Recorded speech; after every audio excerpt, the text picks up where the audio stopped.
तेरी चोरी सीसीटीवी की वजह से पकड़ी गई थी और इस बारी तूने सीसीटीवी का रिकॉर्डर ही गायब कर दिया। मंगतराम ट्रेडिंग, साल 2013, कोल्हापुर। दीपक चितले, वो टेम्पो ड्राइवर। कोल्हापुर में भी चाबियों से दरवाजे खोले गए थे। मंगतराम ट्रेडिंग कंपनी से 4.5 लाख रुपए लेकर भागा था। सीसीटीवी ने पकड़वा दिया। तेरी बीवी ने सब बक दिया। उसने बताया कि बोल के गया था कि रात को डिलीवरी ड्यूटी है, लेकिन टेम्पो तो सारी रात जेडी ऑफिस के कंपाउंड में खड़ा था। और अगली सुबह जब वापस आया तो पैसे लेकर आया, बहुत सारे पैसे। तूने अपना फ़ोन भी जानबूझ के अपने घर पे छोड़ दिया। तुझे पता था पुलिस सबकी कॉल लोकेशन निकलवाएगी। बहुत शाना है तू। हाँ, तेरी चोरी पकड़ी गई। अब सब कुछ अपने मुंह से बोलेगा ना तो आगे भी बोलने लायक बचेगा। शानपंथी करेगा ना तो ना बोलने लायक रहेगा ना चलने लायक। तूने अपना फ़ोन भी जानबूझ के अपने घर पे छोड़ दिया। तुझे पता था पुलिस सबकी कॉल लोकेशन निकलवाएगी। बहुत शाना है तू। हाँ, तेरी चोरी पकड़ी गई। अब सब कुछ अपने मुंह से बोलेगा ना तो आगे भी बोलने लायक बचेगा। शानपंथी करेगा ना तो ना बोलने लायक रहेगा ना चलने लायक।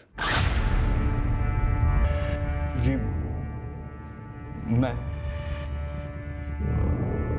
मैंने ही किया था साहब। वो तो हम जानते ही हैं। तो ये बता कि कैसे किया और अंदर घुसा कैसे? गुस्सा नहीं था सर, अंदर ही था, बाहर गया ही नहीं। मुझे सबका टाइमिंग मालूम था। मोहिनी सबसे लास्ट निकलती थी 7 और 8 बजे के बीच में। फिर 8 और 8:30 बजे के बीच में वैभव भाव का लड़का पंकज खाना लेकर आता। मैंने पंकज के जाने का इंतजार किया।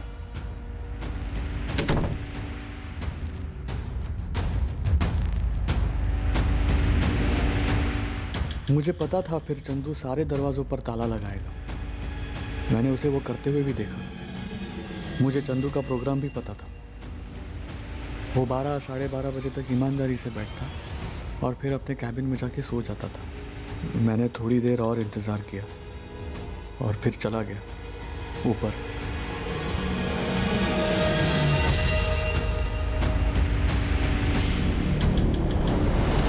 छुरा अपने साथ लाया था?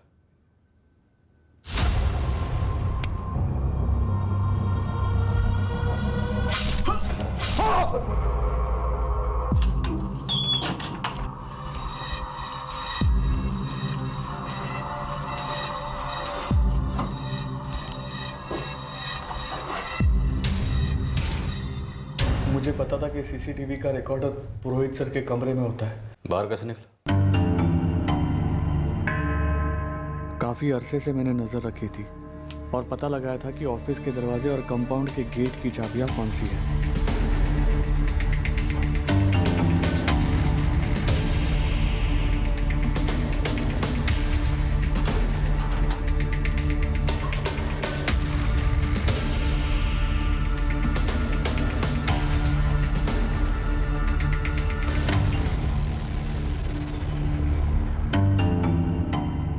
पैसे कहाँ हैं दीपक चितले?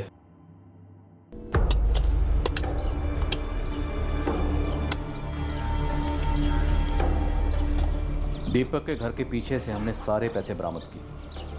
दीपक ने उस 13,75,000 में से सिर्फ 4,000 रुपए खर्च किए थे। राहुल जी, आप लोगों ने बहुत बड़ी गलती की जो दीपक को उसकी बैकग्राउंड चेक किए बिना नौकरी पर रखा। सर, दीपक तो पहले से ही था हमारे यहाँ नौकरी पर। वैभव बाबू ने उसे अपॉइंट किया था। मतलब ये दीपक लंबे अरसे से ये प्लानिंग कर रहा था। डिटेल में स्टडी कर रहा था लंबे अरसे से। ऐसे ही मार दिया वैभव बाबू को सिर्फ पैसों के लिए।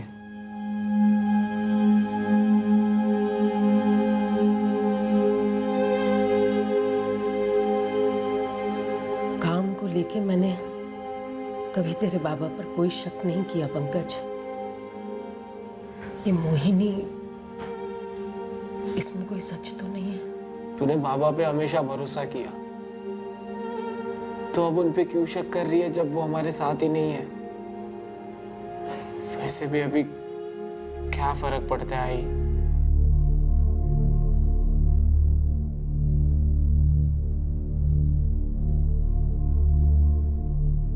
दरवाजा बंद सिर्फ कैश की काउंटिंग के लिए किया जाता था। और कैश इतना होता था कि घंटों लग जाते थे। अगली बार अगर आप लोगों को किसी के कैरेक्टर पे डाउट होना, और खास करके तुम्हें अनीता केलकर, तो अपने ख्यालों के सफेद घोड़ों से नीचे उतरो और हिम्मत करके बंदे और बंदी से सामने से पूछो। ही मन घड़त कहानी मत बनाओ। अगली बार अगर तुमने मेरा नाम खराब करने की कोशिश की ना अनीता, तो मैं तुम्हें जान से मार दूंगी।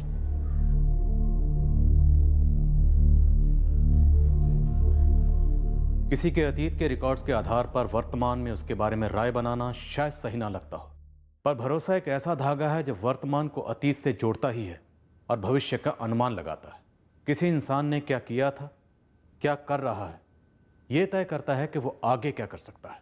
यह स्वाभाविक है कि जब किसी के साथ संबंध जोड़ने होते हैं, व्यावसायिक या निजी, उस व्यक्ति की पूरी जिंदगी एक दस्तावेज बनकर सामने आती है और हम तय कर सकते हैं कि संबंध बनाया जाए या नहीं।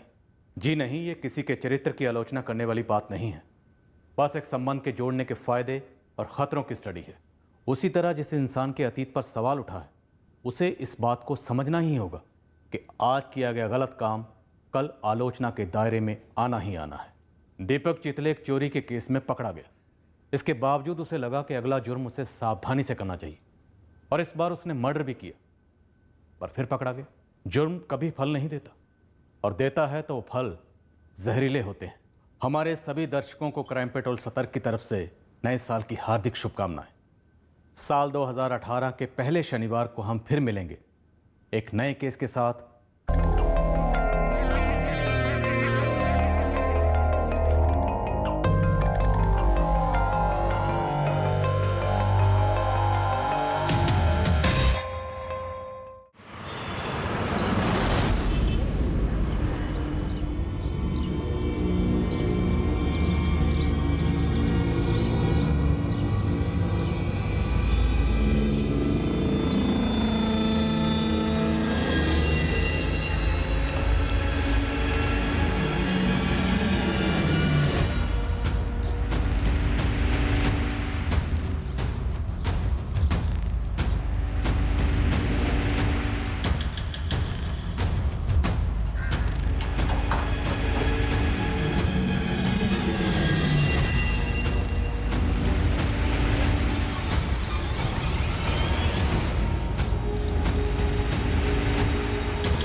हाँ चंदू। रोहित सर, आप ऑफिस में है क्या? चंदू, सुबह के 7 बजे घर पर ही हूँ। रोहित सर, आप घर पर हैं तो फिर ऑफिस में कौन है? वैभव बाबू होंगे, और कौन होगा? सर, बाहर का मेन गेट खुला हुआ है, ऑफिस का ग्रिल वाला दरवाजा भी खुला हुआ है। रात को कोई आया था क्या? जब से मैं ड्यूटी पे हूँ तब से लेकर अब तक कोई नहीं आया। और सर, रात को खुद वैभव बाबू से मैंने चाबियाँ ली थी, और बाहर के सारे दरवाजे मैंने खुद लॉक किए थे।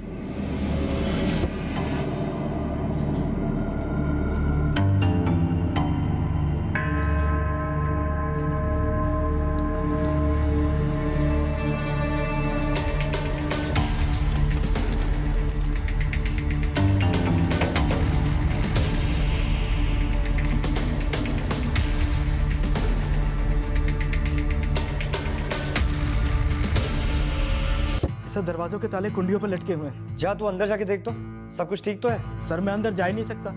वो ऑफिस के ग्रिल वाले दरवाजे के बाद वाला दरवाजा बंद है। तूने खोल के देखा? नहीं सर, मुझे डर लग रहा है।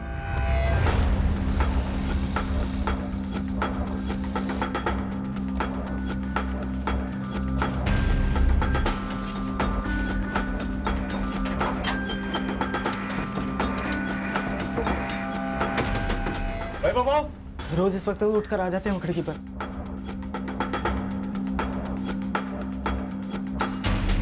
वैभव बाबू, वैभव बाबू,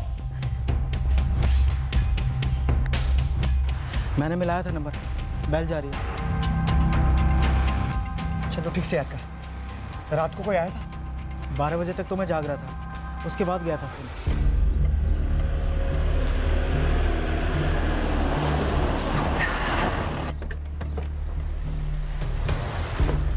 यस सर, मैं राहुल पुरोहित, मैनेजर जेडी डिस्ट्रीब्यूटर्स। मैंने ही फ़ोन किया था सर। वो हमारे अकाउंटेंट वैभव पवार जवाब ही नहीं दे रहे, फ़ोन भी नहीं उठा रहे सर। आपने अंदर जाकर देखा? नहीं सर, अंदर से दरवाज़ा लॉक है और बाहर के दरवाजे के लॉक खुले हुए हैं।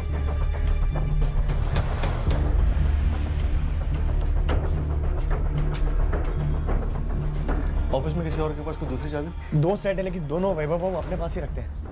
गावड़े, किसी चाबी बनाने वाले को लेके आ।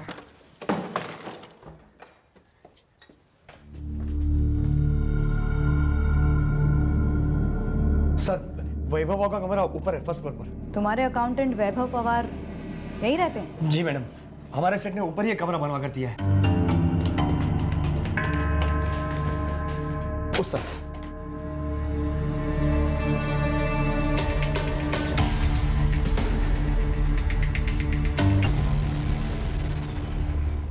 मुझे सिर्फ 3 महीने हुए इधर।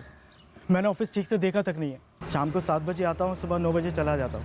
पूरा 14 घंटे ड्यूटी करता हूँ मैं। कातिल के पास पहले से चाबी थी। उसने पहले ग्रिल वाला दरवाज़ा खोला, फिर अंदर वाला दरवाज़ा खोला, अंदर गया, काम किया और बाहर निकलते वक्त कंपाउंड का मेन गेट भी खोला। यानी कातिल के पास तीनों दरवाजों की चाबियां थी। तो वो ऑफिस में से किसी ने दी होगी, मेरे पास तो कोई चाबी नहीं होती है। अबे लेकिन अंदर आने के लिए तो कंपाउंड की दीवार फांदनी पड़ी होगी ना, या फिर तूने पहले से ही उसे कंपाउंड के अंदर छुपा कर रखा था? नहीं मैडम, इधर कोई भी नहीं था। ये लॉकिंग सिस्टम, उनका ऊपर से रस्सी फेंकना, ये हमेशा से होता है? नहीं, ये तो अभी 1.5 महीने पहले ही शुरू हुआ था। वैभव बाबू का एक्सीडेंट हो गया था तो उनको चलने में दिक्कत हो रही थी, तब से वो ऊपर ही रहते थे। यहाँ का सेठ कौन है और कहाँ है वो? जसवंत दिघे, मुंबई में रहते हैं। कितने लोग काम करते हैं यहाँ? वैभव बाबू के अलावा हम लोग 7 लोग और काम करते हैं। वैभव की फैमिली में कोई रहता है यहाँ पे? नहीं सर, वो अकेले ही रहते थे यहाँ पर। उनकी फैमिली तो कोथरूड में रहती है। दरअसल हमारी काफ़ी सारी डीलिंग कैश में होती है, बहुत सारा कैश होता है, इसीलिए वो यहीं पे रहते थे। जसवंत सेठ को काफ़ी भरोसा था उन पर।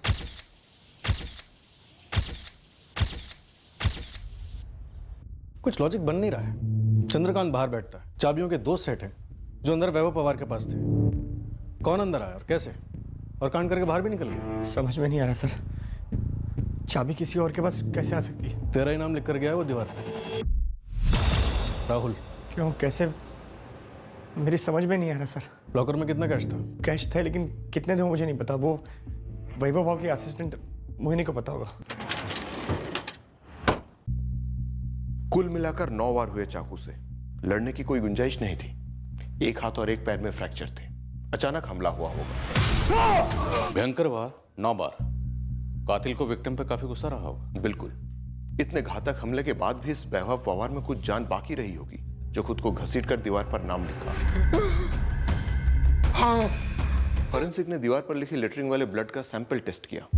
वैभव पवार का ही ब्लड है। खुद को घसीट कर लिखा, जाहिर है कातिल के जाने के बाद ही हुआ होगा, हमले और लूट के बाद।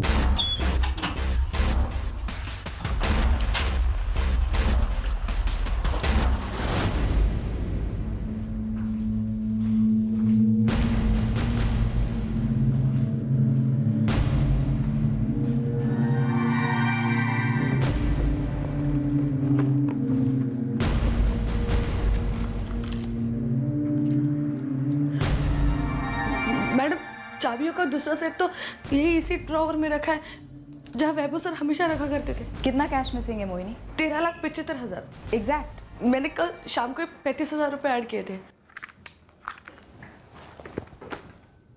अब वैभव सर, ये शंभू स्टोर का अक्टूबर का हिसाब है, 35,000।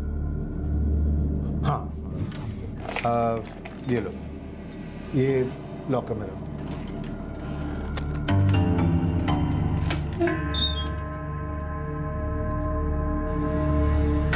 मैडम, ये सारा कैश आज ही बैंक में डिपॉजिट होने वाला था। और ये बात इस ऑफिस में कौन कौन जानता था कि ये कैश आज डिपॉजिट होगा? सिर्फ वैभव सर, मुझे और पुरोहित सर को पता था कि इतना कैश आया। लेकिन मैडम, मुझे समझ में नहीं आ रहा है कि पुरोहित सर वैभव सर के साथ ऐसा कैसे कर सकते हैं? तुम इतने दावे के साथ कैसे कह सकती हो कि ये सब तुम्हारे मैनेजर राहुल पुरोहित ने किया है? मैडम, और कौन?